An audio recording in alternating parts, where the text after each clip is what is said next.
নমস্কার বন্ধুরা, আমি ডলি। গোপাল ডলি লাইফস্টাইলে তোমাদের অনেক অনেক স্বাগতম। আজকের কিছুটা পথ আমার সাথে এগোনো যাক।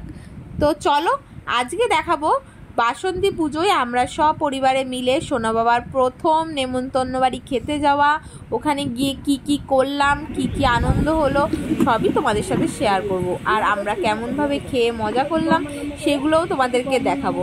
তো চলো তাহলে একদম ডাইরেক্ট চলে যাই আমরা মেনুতে। আর আমরা বসেছি কয়জন, কোথায় কি করেছি দেখো। প্রথমে কিন্তু দিয়ে দিয়েছে ঠাকুরের প্রসাদটা। তো প্রথমে তরমুজ দিয়েছে আর মাখা চাল দিয়েছিল। তো এইগুলোই প্রথমে পুজোর প্রসাদ খেয়ে আমাদের ভোগটা খাওয়া শুরু করছি। তো আমরা দেখো 4 জন মিলে বসে পড়েছি। বড় মনা, ওইদিকে হিয়া, এদিকে অঙ্কিতা, আর এই পাশে আমি। আর সামনে বসেছে সোনা বাবার ঠাম্মা, সোনা বাবা আর সোনা বাবার বড় মা। তো প্রথমে দিয়ে দিয়েছে ভাত, সাদা ভাত, তারপরে ঝুরঝুরে আলু ভাজা, ডাল, ভেজ ডাল। তো সেগুলো দিয়ে খাওয়া শেষ করতে আমি আবার সোনা বাবাকে একটু দেখাচ্ছি। ও আমাকে উঁকি মেরে মেরে দেখছে, তাই জন্য ভাবলাম ওকেও একটুখানি দেখাই। দেখো, ও কিন্তু খাচ্ছে, এই প্রথম ও অনুষ্ঠান বাড়িতে এসে খাচ্ছে।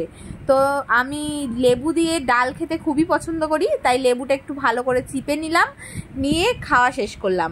তারপরে দিয়েছে পটলের তরকারি। পটলের তরকারির মধ্যে আবার ডালের বড়াও ছিল, তো বেশ লেগেছে খেতে। তারপরে দিয়ে দিল এঁচোড়ের কোপ্তা। এঁচোড়ের কোপ্তাটা তো অসাধারণ অসাধারণ। আমি এই প্রথমবার এঁচোড়ের কোপ্তা খেলাম, দারুণ লেগেছে। আমি আবার ওদের কাছে সবাইকে জিজ্ঞেস করছিলাম কেমন লেগেছে। এটা হলো ছানার ডালনা। ছানার ডালনা তো আরও সুন্দর লেগেছে, খুব ভালো। আমি তো 2বার নিয়েছি। তো বড় মা খাবে না করছিল। আমি বললাম খেয়েই দেখ, সুন্দর হয়েছে, দেখো কি সফট ছানার ডালনাটা। আমার তো খুব ভালো লেগেছে। তারপরে চলে এসছে চাটনি, পাঁপড়, তারপর পায়েস, মিষ্টি। এই ছিল মেনু। তো ভিডিওটি কেমন লাগলো অবশ্যই কমেন্ট করে জানাবে। ভালো লাগলে প্লিজ সাবস্ক্রাইব।